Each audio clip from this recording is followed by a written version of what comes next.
балалар, ана тілі сабағына қош келдіңіздер. Сіздерге сабақ беретін Гүлзина Жақсылық. Бүгінгі сабағымыздың тақырыбы буын деп аталады. Сіздер бүгін жаңа бөлім бастайсыздар. Бұл бөлім буын және тасымал деп аталады. Сіздер осы бөлімде және бүгінгі сабақта буын және тасымал туралы білесіздер. Сөздерді буынға бөлуді, сөздегі буын санын анықтауды және сөздерді тасымалдап жазуды осы бөлімде үйренесіздер. Баршаңызға сәттілік тілей отырып, сабағымызды бастайық. Бірінші жаттығуға назар аударыңыздар. Мәтінді мен оқып берейін, сіздер тыңдаңыздар. Еліміздің астанасы Нұр-Сұлтан қаласы. Қаланың ортасымен Есіл өзені ағады. Қалада әсем ғимараттар көп. Онда бәйтерек, хан шатыр бар. Нұр-Сұлтан қаласы әдемі, ол маған ұнайды. Балалар, Нұр-Сұлтан қаласы сіздерге де ұнайды ма? Әрине ұнайды, иә? Мәтін не туралы екен? Нұр-Сұлтан қаласы туралы тағы да не білесің? Айта қойшы. Ал мәтінде ғимарат деген сөз кездесті, иә?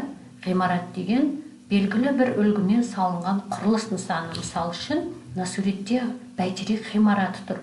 Ал мына суретте хан шатыр ғимараты тұр. Сонымен балалар, өзімізді бір тексеріп көрейік, мәтінді оқып көріңіздер. Сосын мәтінді оқи аламын деп. Мәтіннің не туралы екенін білдік. Нұр-Сұлтан қаласы туралы біз білетінімізді айттық. Егер осы 3 дескриптор бойынша 3 тапсырманы орындасақ, онда сіздер бүгін бағдаршамның жасыл көзін аласыздар. Және ғимарат сөзінің мағынасын түсінген болсаңыздар, тағы да бір жасыл көзін аласыздар, иә? Ал егер осы тапсырмалардың біреуін ғана орындамай қалсаңыздар, онда сіздерде бағдаршамның сары көзі болады. Ал балалар, мен ойлаймын, сіздер барлықтарыңыз жасыл бағдаршамның жасыл көзін жандырып алдыңыздар. Енді көркем жазуға кірісеміз. Дәптерімізді ашып, әрпін әдемі көркем жазып, екінші тапсырманы орындауға дайындаламыз. Мына бейне жазбаны кідіріске қойып, әрпін жазып алыңыздар. Сосын екінші жаттығуға назар аударыңыздар, иә? Екінші жаттығуда сіздерге Нұр-Сұлтан, Астана, қала деген сөздер берілген. Біз осы уақытқа дейін сөздерді буынға бөліп үйренгенбіз. Сөзде неше дауысты дыбыс болса, сонша буын болатынын білеміз. Ендеше Нұр-Сұлтан деген сөзді буынға бөліп көрейік. Астана деген сөзді бөліп көрейік. Қала деген сөзді бөліп көрейік. Сол сөздерді буынға бөліп жазып көрейік. Егер балалар сіздер әрпін көркем жазған болсаңыздар, мына сөздерді буынға бөліп жазған болсаңыздар, жазуларыңыз әдемі болып, буындарыңыз дұрыс бөлінген болса, онда сіздер тағы да бір бағдаршамның жасыл көзін аласыздар. Енді есте сақтаңыздар, балалар. Сөз буынға бөлінеді. Сөзде неше дауысты дыбыс болса, сонша буын болады. Сіздер оны осы уақытқа дейін білесіздер, иә? Енді мен сіздерге тағы да қосымша мәлімет айтайын деп отырмын. Буынның 3 түрі бар. Ашық, тұйық, бітеу. Ашық буын кейде жалғыз ғана дауысты дыбыс болады, немесе дауыссыздан басталып дауыстыға аяқталады. Мысалы, сә деген буын ашық. Өрік деген сөзде деген буын ашық буын. Ал тұйық буын дауыстыдан басталып дауыссызға аяқталады. Мысалы, асқабақ деген сөзде ас деген сөз тұйық буын болып тұр. Өйткені дауыстыдан басталып дауыссызға аяқталып тұр. Сосын бітеу буын бар. Бітеу буын дауыссыздан басталып дауыссызға аяқталып тұрады. Сол үшін оны бітеу дейді. Дауыстының екі жағын дауыссыз дыбыс бітеп тұрады. Түсінікті ғой, иә балалар? Енді түсінген болсақ, біз сөзді буынға бөле аламыз, ашық буынды ажырата аламыз, тұйық буынды ажырата аламыз, бітеу буынды ажырата аламыз. Бітеу деген сөз менде біреу болып жазылып қалыпты. Кейін түзетіп жіберем, иә? Және ережені түсіндік.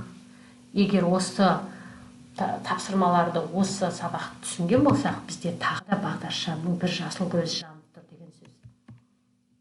Балалар бейне жазбаны кідіріске қойып, сергіту сәтін жасап алыңыздар. Енді келесі тапсырмамыз. Үшінші жаттығуда бізге буындар беріліпті. Және буындардың әрқайсының жоғары жағында сандар тұр.